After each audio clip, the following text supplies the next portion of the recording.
There we go. Okay.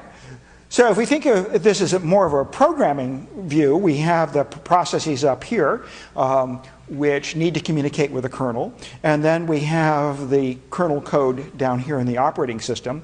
We use the hardware interrupts, the external interrupts, the IRQ line on the beta, and that's how hardware devices off the bottom get the attention of the kernel. So by raising the putting a 1 on the hardware interrupt line, the kernel will stop, if it's in user mode, will stop what it's doing and jump to a handler, which is a special piece of code in the kernel, which will then try to figure out, okay, who called, what do I need to do? Is it the display, is it the keyboard, is it the network interface, is it the disk? What do I need to do to resolve that? To sort of, what's the software piece that needs to be run in order for the disk or the network to continue running? I have to move a packet from the network buffer into the kernel buffers. The same thing with the disk. I have to give it its next task if it just finished reading in the last sector. Up here in the user program, we have a way of communicating with the kernel that we have to have a sort of a special mechanism. And the reason it's special is that we've set up the context of the user program so that the kernel is not accessible. Nowhere in the user program's address space is the kernel code, because you might modify it, you might jump into the middle of a routine, bypassing the security or access checks. So we don't allow that. So we do need a way, however, for user programs to communicate with the kernel, like please read me a particular byte from a particular file. And the way we choose to do that is we're going to create these service calls, which at the hardware level are nothing special. We simply borrow one of the unused opcodes, in this case opcode 1, which is not a legal beta instruction. So from the hardware point of view, this instruction, which has suddenly appeared in memory, it looks like the macro to do this is called SVC, a service call, supervisor call.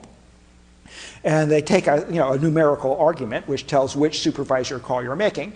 The Linux kernel has many tens of supervisor calls you can make.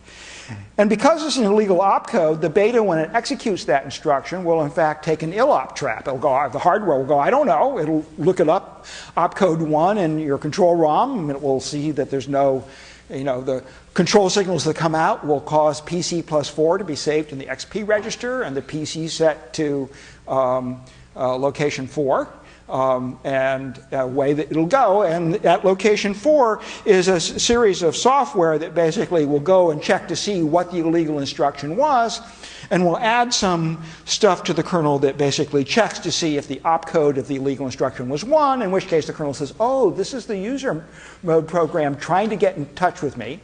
We put the arguments to whatever the calls we're making. Think of this as a kernel procedure call that's happening via this illegal operation. We'll put the arguments in register so the kernel will know where to find the information that we're sending it, and the kernel can return information to us via our register. So when it'll just change the registers that are in that user data structure where the kernel interrupt handler saved them away. The ILOP interrupt handler saved them away, and we'll simply update the contents of that user structure. So when we return to the user, the new contents of the registers will be loaded up back into the original hardware registers, and away we go. So we have a way of communicating to and from the kernel. It's a little kludgy, but we don't have to add any hardware, and in general, if we can do something that doesn't involve adding hardware, we prefer that, because why we don't need anything more exotic. We get the communication that we need.